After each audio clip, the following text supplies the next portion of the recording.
So, ladies and gentlemen, welcome to part two of Venus and how the manifestation of wealth take place. Okay, and you have to understand this is one of the very strong layers of that. But then, of course, you also have to see in this particular concept of how Venus's wealth is made. Planets surrounding Venus, planets trine from Venus will make obviously alter that or mix in their qualities of how money is made. So you have to obviously take this as one of the strongest foundation. That's absolutely correct. You have to take that as one of the foundations. But that foundation may also have an additional pillar, right? Additional walls. So if we look at Libra, okay, so if you just look at the symbolism of Libra, which is the balancer, it's about balancing things. Number one, it's about equality. Number two, it's about management of things. See, what Libra is the management of aspects of life so things are balanced. That's what the job of a manager is to balance the chaos that they are dealing with in their workspace, in their office space. But also at the same time, if you look at Libra, it's the seventh house. And who's exalted there? So you want to see the peak of a planet in that particular sign. The peak is of Saturn, the planet of karma. Your karams, your karma, your actions. See, Libra is where Saturn is exalted, and Saturn requires our discipline, our structure, our patience. And this is why Saturn is the significator of delay, right? Because it wants us to be patient. Saturn says, I'm going to bring things but with delay. Be patient. And being patient meaning that a person grows within. Being patient means the person matures within. Okay, like back in our 20s or in my 20s, I want things right now. I want things right away. Now I'm like, oh, it's delayed. The thing that I wanted, let's say some camera I wanted. Oh, it's delayed by a week. I'm like, all right, that's fine. So this is Libra. Okay, and Libra naturally represents devoting yourself to other people. Because Libra is marriage. Right? Libra is marriage. And in there, the person now no longer is about themselves. And one cannot be about themselves. They have to be about themselves and the other people, the other person. And who's debilitated in the sign of Libra is the sun. Right? The king's orders are no longer valid here. Like Venus in Aries, where striving to be a king becomes important, Venus in Libra, you now have to work with others. So when Venus is in Libra, first of all, as we know from the first part, Venus is money. That's the main thing we're talking about because in the Nadi concept, Venus is the controller of money. Money and wealth. So obviously, with Venus in Libra in its Mool Trikon sign, this is one of those very strong placement that a person can be excellent in business. They will strive in business if they are given a chance. But see, because Libra with Saturn exalted, showing unionship, a person has to work with others. You cannot no longer, with Venus and Libra, be like, how do I accumulate money and how do I accumulate it for myself? For example, with Venus and Libra, you can't just be like, okay, I'm going to be a stockbroker. That's it. Because stockbrokers just in front of their computer, they don't have any concern with the world. They're taking their money, putting it in, and it's coming back with them with many folds. But who's benefiting here? Is anybody benefiting? This is where then this Venus will not give the result. You have to do things for others. You have to kind of like be in the marriage with the world. See, Saturn is public, right? Saturn represents public, and it's exalted in the seventh. It has the power of the public. So here Venus must connect with public. It must give itself to the benefit of the public in order to attain anything. But like I said, Venus, especially in Taurus and Libra, and even Sagittarius, is one of those places that one has a very strong capacity to make money and do business. And now, of course, people were saying, what if I have this in Navamsha? Of course, that is just as valid, because Navamsha will show the ultimate fruits of your karma. And this is where we can judge. Will this person naturally do what Venus is wanting them to do and how they should do it? Or will this person have to be taught something, mentored with it, lectured on something? Maybe this person will need an intervention, maybe by an astrologer, to change their ways to do that. So Navamsha will show us that. But Venus, when you're with Venus in Libra, you're going to need discipline, structure. Without that, one cannot achieve that success. And at the same time, you have to treat your work and business like the marriage, meaning there has to be something given. Then, if you look at Venus in Scorpio, see, Scorpio is the sign of secrecy. It's not the sign of hidden things per se. It's the sign of secrecy. Because if you look, Sun, when probably about an hour before it sets, it's in the sign of Scorpio, meaning the original 8th house. Is Sun hidden? No, Sun is just as bright an hour before its sunset. So this is not like a house of something which is hidden. No, this is the house of secrecy, where certain secrets are to be kept. This is why occult, mysticism, and especially Tantra are one of those avenues where if something is told in secret, it has to be kept in secret. This is where then you can enter into that concept of, okay, oh, it's hidden. But it's not hidden. It's just that you know it, but you have to keep it a secret. Scorpio, okay, is also the placement where Moon becomes debilitated, where the mind, okay, becomes debilitated. And why it becomes debilitated is because the mind needs to learn to hide its emotions, to be secretive about things. And so people in Scorpio, like especially with the Moon, will have their emotions on their sleeves and shoulders. They will immediately bring out those emotions. On one end, yes, it can make great actors.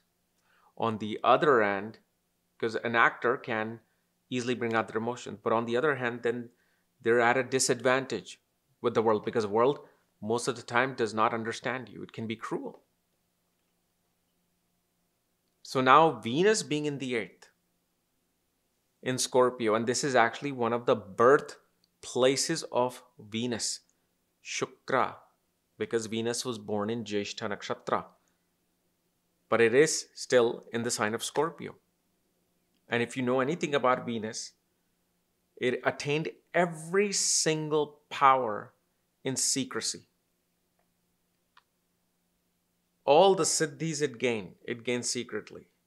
Sanjeevani mantra gained secretly. This is where that hidden power of Venus is.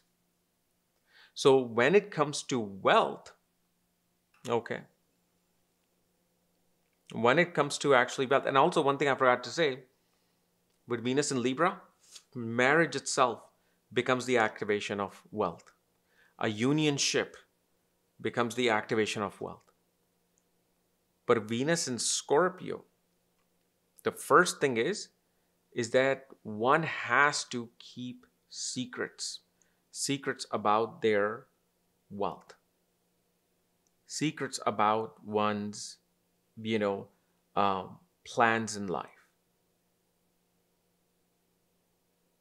Because the more you keep something hidden, the more that thing gets strong. Because if while in the middle of those siddhis that Shukra was learning inside Shiva, if it told anybody else, then it could have ruined the plans of Venus. It had to actually be patient again, because again, Saturn is the significator of the 8th house. So it's actually the significator of Scorpio. Wherever Scorpio, Saturn's significance will be there because it's the original significator of the 8th house. So here too, Saturn is working. And especially whenever this person works or does any kind of work that is dealing with concepts which are hidden, secretive, okay, which cannot be just told. This is where also Venus brings in wealth. For example, somebody has a security company.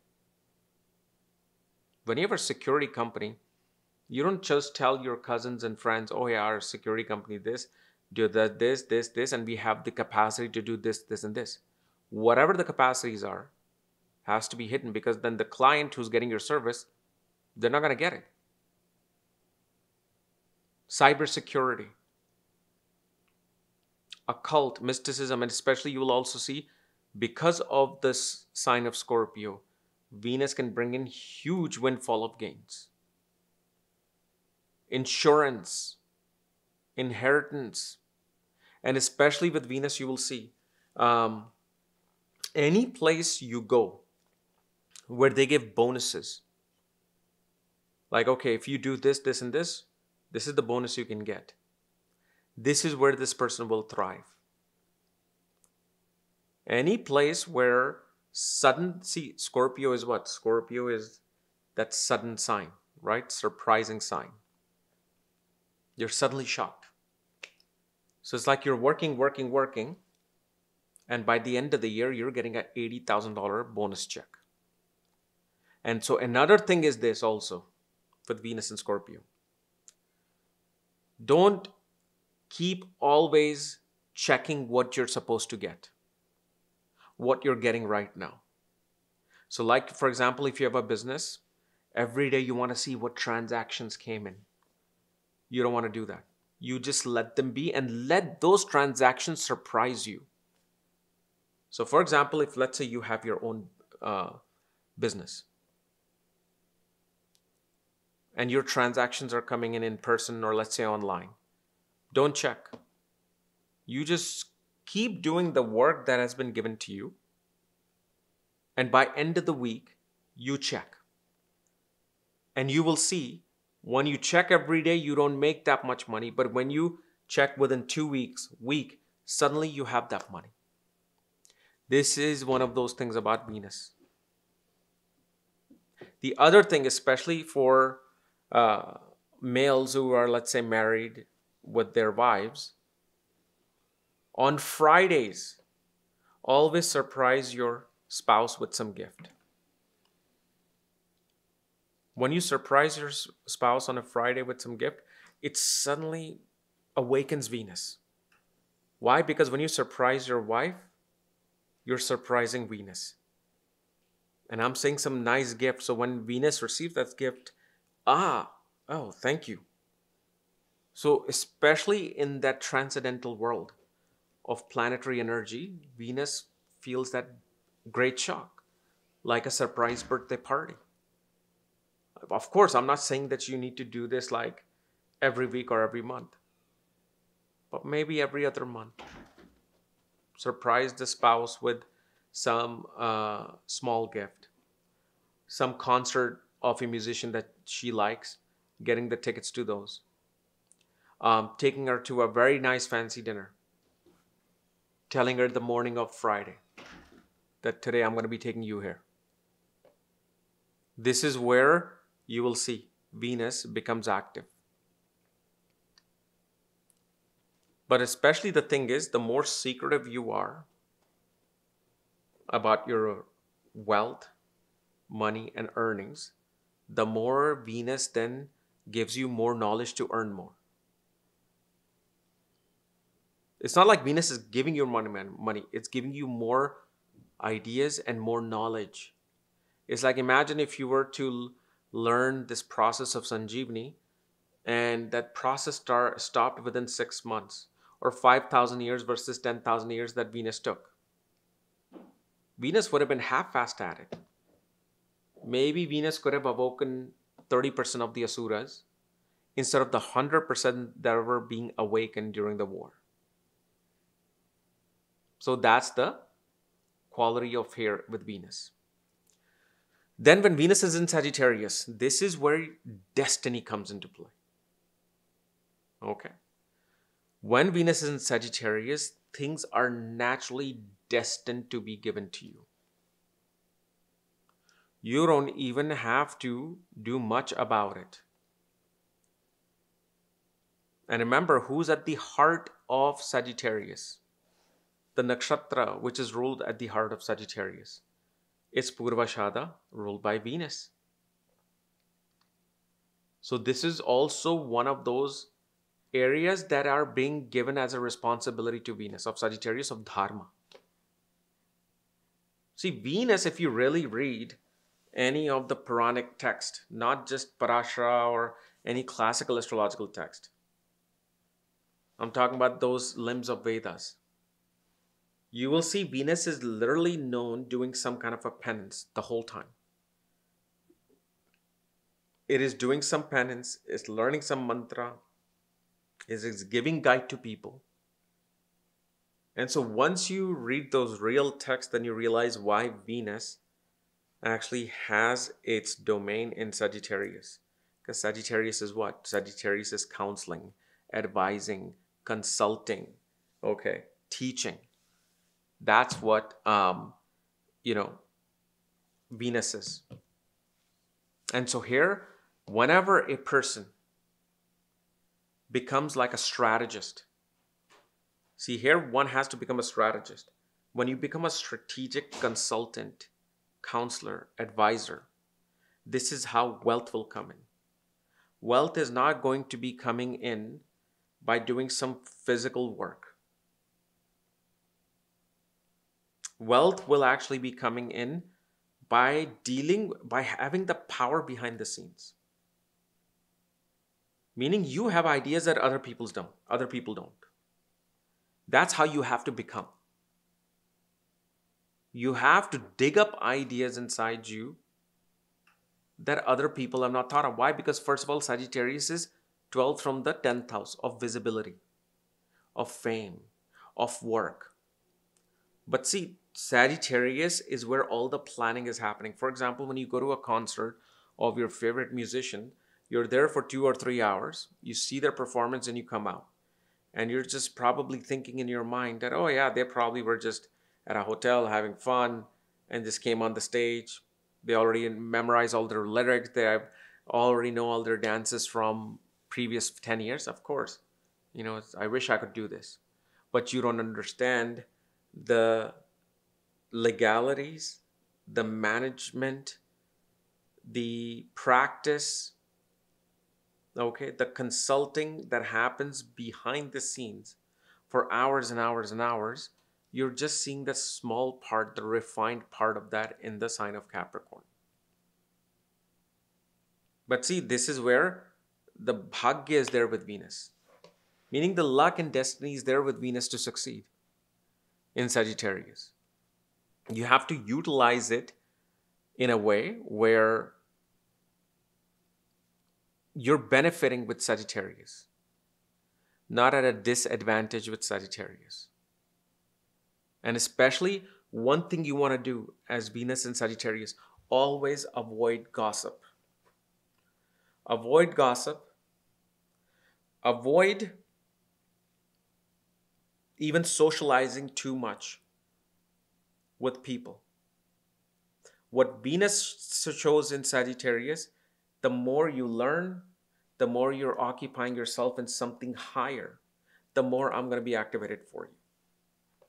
Meaning in Sagittarius, the more you read books, you know those people that you find, some motivational speakers who say, oh, I read like 3 books a week.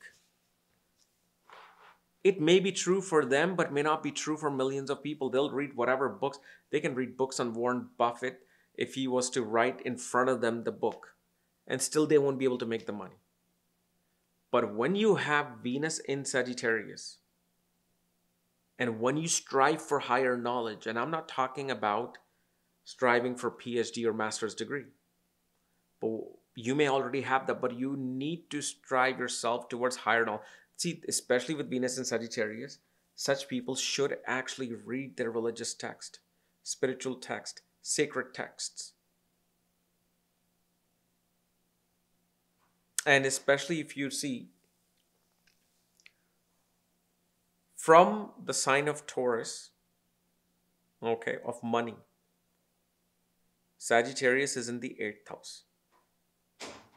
Because Taurus is money, again, ruled by Venus. Libra is business, ruled by Venus.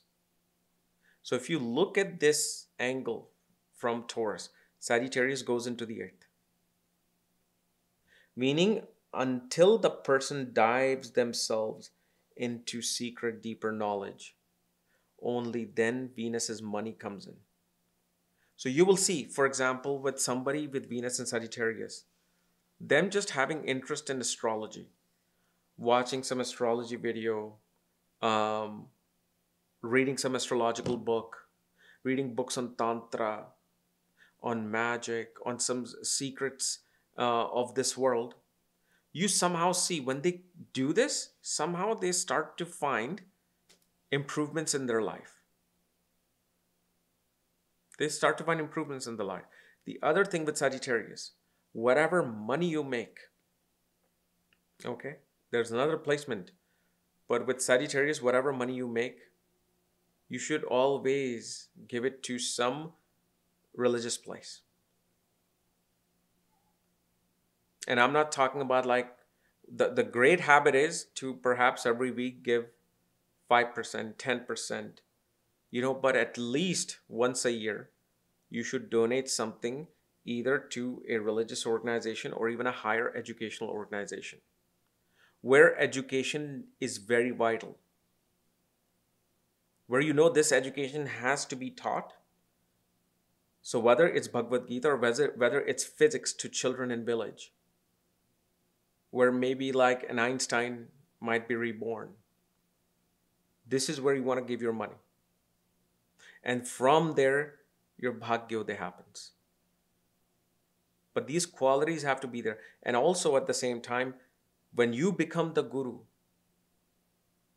this is where the money starts pouring in. Instead of being the follower, when you begin to advise other people. But again, you don't want to do this immaturely either. Like at 17, 18, if you're watching this video, suddenly you start guiding people without having any understanding or wisdom about whatever subject you're trying to advise about, just because you saw this video. No, it naturally has to come through your experiences of life and your ideas of life, where you can be the guide to other people. You have to be, in order to make your money, in order to activate your money. Then Venus in Capricorn. Capricorn, okay, is symbolized by a sheep, okay, and it's symbolized, especially in Vedic astrology, by a crocodile, okay. And so what Capricorn represents is opportunity. For example, and it represents patience and opportunity. But when opportunity comes in, you must strike.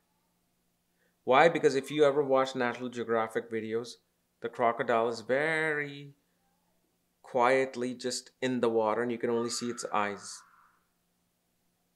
And only when, after hours and hours of waiting, opportunity just comes in and it'll grab it. So, here, what Venus you will see, if these people rush into any kind of activities, they will always fail. But when they are waiting for that right opportunity, and then when they take a hold of it, takes them to success. It fulfills their stomach. So one has to behave like that alligator. And that means what happens is with Venus in Capricorn, you will see most of the time a person can settle for whatever package that has been given to them. They're looking for, let's say they're switching jobs. When you have enough experience, because Capricorn is work, Capricorn is experience. When you have enough work and experience, you don't want to just take every single opportunity. Because Venus in Capricorn will have that happen to them. This is why I'm saying this. Maybe Venus in Leo, the first opportunity, they get the best salary package and bonus package. And they're fine. With Capricorn, you will see they will get opportunities, but those opportunities not going to be at the level that there needs to be. And what happens, they grab it. And once they grab it, that's when Venus is then feels like, okay, you have weakened my position. I can't do much. That means here you have to be the one internally saying, this is what I'm worth. This is what I'm worth, and this is what I'm waiting for. Now, life again throws you all kinds of twists. We're not gods. So that means if you need to get a job, otherwise you cannot stay in US and you have to go back. You can't get a job, your rent is due. I mean, in that case, I have cleaned toilets for a living. In those cases, I was a janitor. Okay. I had to take it. But when you are in that position where you're working, but you want that better opportunity, you can't just take something that is just a little bit below or same as the other one. No, you have to be like, this is what I'm worth now. I'm going to wait. And when you say that to yourself, I'm going to be patient. I'm going to wait for that opportunity, that real package, that real offer that comes in that I'm worthy of me. I'm only going to take that. When you do that, you're automatically setting yourself with the universe that, okay, 3, 4 offers comes from company and they're like, so if you're making, let's say $100,000, they're like, okay, we'll give you 110. One says, I'll give you 115. Like, what's the difference? After taxes, they're like pretty much the same as me making 100,000. Doesn't mean anything. For you, it may sound good at that time. Well, it's a little bit more. Why not? But then if you wait and you're patient, that position comes in, which says, okay, we'll give you 156 a year, plus bonuses. Now that is something you must grab onto and you must take. Because especially, again, if you look from Taurus, Capricorn goes into the ninth from Taurus. So Venus in Taurus will have Bhagya with them related to their profession, especially money. Money and profession becomes one there. So it is a lucky placement. But also at the same time, when they do business, now this is no longer job. When you do business, this is where one has to be very careful about managing the expenses of business. Because what happens from Libra? What happens from the Libra side? From Libra, Capricorn is the 4th house. That means it becomes the house of rest, house of sleep, house of relaxation. And it's all the house of moksha, meaning letting go. So when you do business, not jobs, this is no longer jobs, when you do business, You have to be awake about what you're doing, because you will see when you do business with Venus in Capricorn, this is where they will not know where my expenses are going and how am I managing this. And this is why they also need partnerships. They definitely need partnership within their business, within their career, for things to happen, because especially when Venus is in Capricorn, and if they're doing business, Libra is the most visible house, the 10th house. So the most visible house is that sign of partnership, unionship.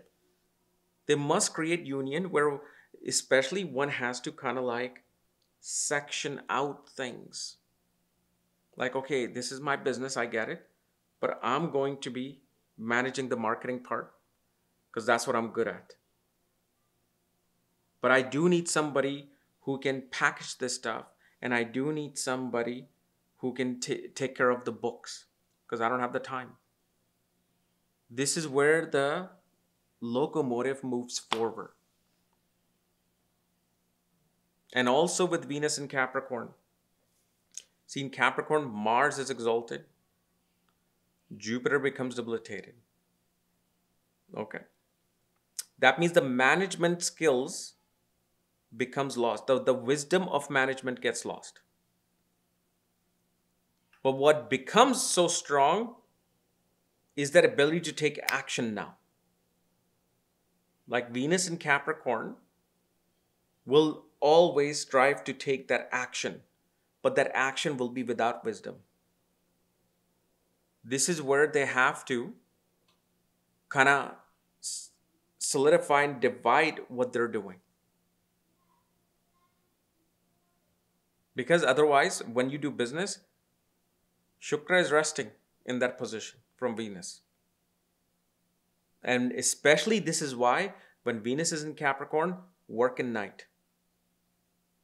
Work in night. Meaning if you're going to start a business, people are like, okay, I'm going to start tomorrow at 9 a.m. I'm going to open up my website and do this. For you, do it at night. Why? Because if you start something at night, if you start working at night from this, in terms of business, which is from 7th house to the 4th house of midnight. So when it's night and you're feeling tired, but then when you have to wake up, you become alert. Like, okay, I have to work. So when you work at night, you keep that essence of Venus going. At least initiate your work at night. Then, Venus in Aquarius. Aquarius Venus is here for society. Simple as that. And again, what is the symbolism of Venus? Symbolism of Aquarius. It is that old man holding a vase and pouring water, which is pretty much signifying that they're pouring wisdom out. They're pouring the wisdom to everybody. And this is where I've also said where Jupiter actually finds its the highest exaltation point. See, usually no planet is exalted or debilitated in Gemini, Sagittarius, Leo, or Aquarius. But of course, according to Varamira, Jupiter finds its highest of exaltation in Aquarius. Because who gives you the wisdom? Who pours them out? Who pours everything out from themselves for the world is the Guru. And Guru never expects anything in return. At least a real Guru.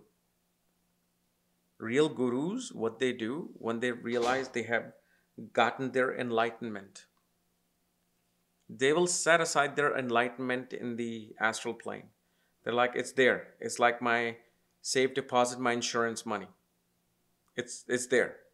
Now what I'm going to do is I'm going to come back into this planet and I want to get as many people to that point of that absolute happiness. Because then they realize that there's no point in just taking that and just bursting like a bubble and not having to be able to share that experience with other people. So the more you share things, the more you do things for other people without expecting anything in return, the more you get in life. And especially with Venus in Aquarius, one of the biggest ways such people make money is when they pour out their wisdom in a large crowd, especially at conferences. When you attend conferences, and especially to a point, see, when you just attend conferences at the beginning, you're going to make connections there. They're going to start activating and uplifting your Venus. It's kind of like this with Aquarius. Like, for example, in Tantra, you cannot just jump into Tantra by reading some book. You have to be initiated. You have to be initiated by it's complete waste.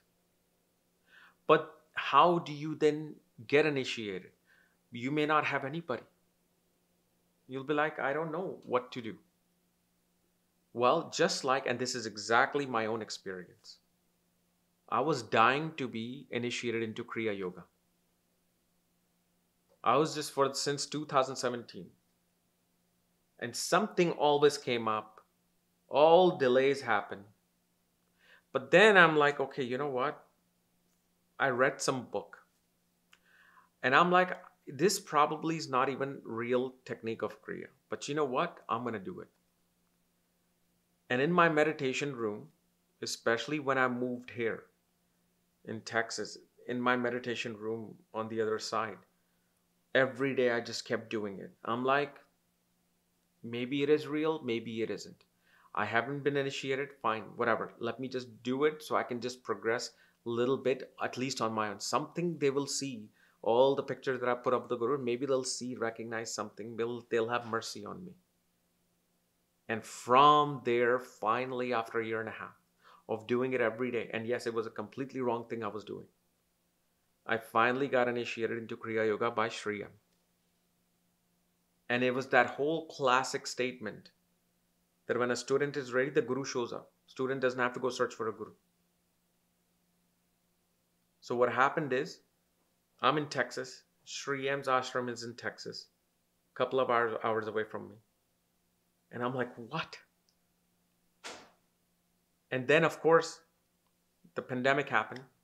But then once it was over, I'm like, first opportunity I got myself in, got my Kriya initiation. So that same kind of thing needs to happen here as well.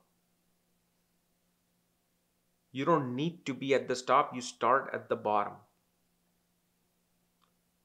You start at the bottom, but once that effort is seen, that you're going out there and meeting people, you're going out there trying to do something for other people, then slowly the Venus's positions start to take you a little bit up high. And usually you will find with Venus and Aquarius people, especially in spiritual fields, scientific fields as well, like IT and new age technology, but I've always seen Venus somehow always takes a person into some form of holistic healing, crystals, gems, sound therapy. I've seen all of it. All of it. So here, what is Venus is doing? See, Venus is health. Venus is actually medical field because Venus has that Sanjeevani mantra, Sanjeevani Shakti, to raise a person from dead. So now what happens in Aquarius? Who's in the heart of Aquarius? It's Rahu, the student of Venus. And it's actually the nakshatra which is about healing the masses. See, Satabhishak is about 100 physicians. Do you think a single person needs 100 physicians? Even a billionaire doesn't want that. Just give me one or two physicians, that's it. Just give me the best one though. Money is no object. But 100 physicians simply means that there's so many people that need to be healed. There is a need for 100 physicians. So in Aquarius, the more this individual with Venus in Aquarius heals the masses, heals people. And I'm not saying you have to heal people through their health issue. No, you just are at service to people to take care of their problem. And once you do that, usually also you will see with Venus and Aquarius, when a person, let's say, joins some nonprofit organization, does like food drives, especially let's say on US, like during Thanksgiving, Christmas, giving out toys to the poor kids, giving out meals to the homeless people. Just by doing this one thing sets the seed for the whole next year.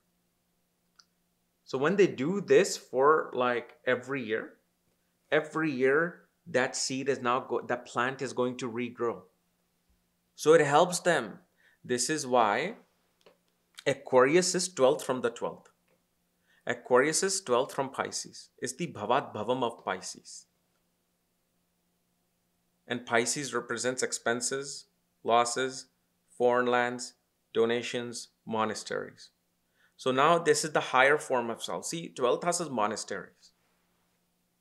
That means you're just in some isolated place away from the any worries and issues of the world, the mundane world, like paying the bills and worrying about mortgage and worrying about where your next meal is coming from, worrying about family drama, and you're just there doing your meditation under a tree and in a beautiful surrounding. That's one way of doing things. And yes, it's beautiful. But then the bigger path is to be in the world. The bigger path is because Bhavat Bhavam is the higher self of that house. The higher self is actually Aquarius. The higher self becomes Aquarius, where you go into the world, go into that jungle, that muddy place. And then when you actually meditate, but show other to meditate, and you show them the experience of what it's like in a monastery, and giving them experience in their actual position that they're in, this is where you're doing the biggest karma. And so especially with Venus in Aquarius, donations become very important. Though everybody should give donations actually, but Venus is like, you can't have that vase of your money just by yourself. Because you know what's going to happen? There's going to be then a hole and all the water is going to rush back out. There's nothing left going to be too pure, because either you pour it to other people or the universe just takes it. This is how universe works. So the more you are pouring, the more it's raining above. So when it's done, you tilt your vase and more water comes in. This is how you need to, these symbolism, actually I can, if I was to just talk about a symbolism of his zodiac, I can probably spend 30 minutes. There's so much depth actually, especially in Aquarius sign, of exactly where the person is pouring this wisdom, why they're pouring this ways of water, and exactly what location. All these things are magical and they're actually connected with those things. Now you put Venus in Pisces. And also remember, Aquarius is co-ruled by Rahu, the desire, the planet of desire. So how do you fulfill your desires, right? This is how to get wealth video. How do you fulfill your desires? When you fulfill other people's desires. This is the only way you're going to fulfill your own desire, because Shani is also there. Saturn is also there ruling Aquarius. He's like, yeah, you can have desires, but if without work, I'm not giving you anything. Then when it comes to Pisces, Pisces is what? Bed pleasures, foreign travels, devotion, its expenses, donations, losses. It is the home of the Guru. Okay. And this is where Venus is exalted. This is where Venus gets its highest of itself. And this is where also Mercury becomes debilitated. So what does that tell you when we have Venus in Pisces? Please don't ever try to use your logic. The moment you put your logic into something, whether it's making money, whether it's doing your work, relationship matter, spiritual matter. The moment you bring in logic, Venus fails. Here Venus says, I don't need logic, I already know the best logic, which is the abstract knowledge of this universe that I have. It is my intuition that I'm going to work with. It is my creativity that I'm going to work with. So here, no book learning will work.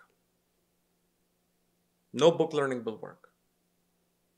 Like, for example, you find some motivational speaker and everybody's finding success, and you go there, you won't find anything.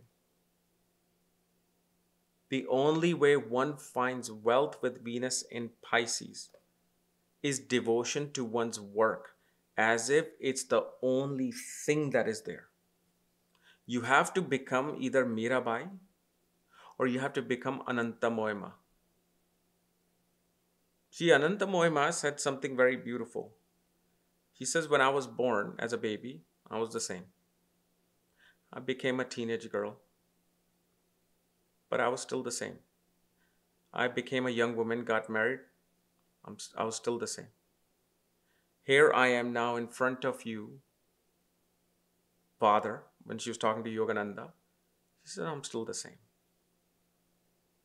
She didn't need to get, the change didn't need to come externally for her. The internal change was that unchangeable change. It was that permanency that we are all looking for. So running into different places, because what is Pisces? Fishes. And especially Pisces represents the fishes going around in circle. So when you go here and there, learning from this, learning from that, being logical, then it's just you're becoming a vagabond. But the moment you become still, and the moment you become completely devoted to your craft, you thought I was going to say become devoted to God. Yes, that is something absolutely that is going to activate Venus. Especially worshipping some female Devi, always. You're going to see somehow Venus will start to help you out. But one thing that is the most important, because Pisces represents that pinpointed focus, that zero, that shunyata, that Buddhists always are striving for. What you have to do is whatever work that you take on, like especially with Capricorn and Pisces both, you have to be devoted to a point that even if I die doing this work, God, that's fine. I'm willing to do that. But when you, let's say, experience failure with Venus and Pisces, which you will, because when Venus is in Pisces, that means certain penance from past life has given you this Venus. You don't get Venus in Pisces just from karmas. You were doing some penance due to Shukra. That means now that Devi, Devata, gods, angels, whatever you were worshipping and doing the penance of, they're like, okay, you have reached this state. Now I'm going to test my favorite student. So you think that the world is this flower-filled field, that when you walk through it, you're going to smell fragrances. But you will see with Venus and Pisces, they deal with multiple failures before they actually make it. So the number one thing with Venus and Pisces, when the failure comes, do not divert your path like the fish and go somewhere else to search for the food. You stay at that one spot, that one moment that you're looking for to grab that meal. That can take 2 days. Let's say that fish is looking for that crab. It's eyes that crab. There's some past life karma with that crab. And it'll just sit there. Some fish will go away. But when that fish sits there for 2 days, it says, I'm going to go hungry. I'll die, but I want that crab. And when it finally gets it, that particular reward is the highest feeling that no other Venus in any sign can grasp. And then the other thing, 12th house's loss is right, but it's expenditure. Here Venus is at its highest state. So one thing that also becomes very important is to, instead of having money go on to waste, okay, you need to spend money on yourself. You have to spend money on yourself. You have to feel like, especially with Venus and Pisces, you must take vacations. You will see when a person goes on some cruise or some vacation near the ocean, suddenly you will see when they come back, either some promotion opportunity comes in, some new project comes in to them,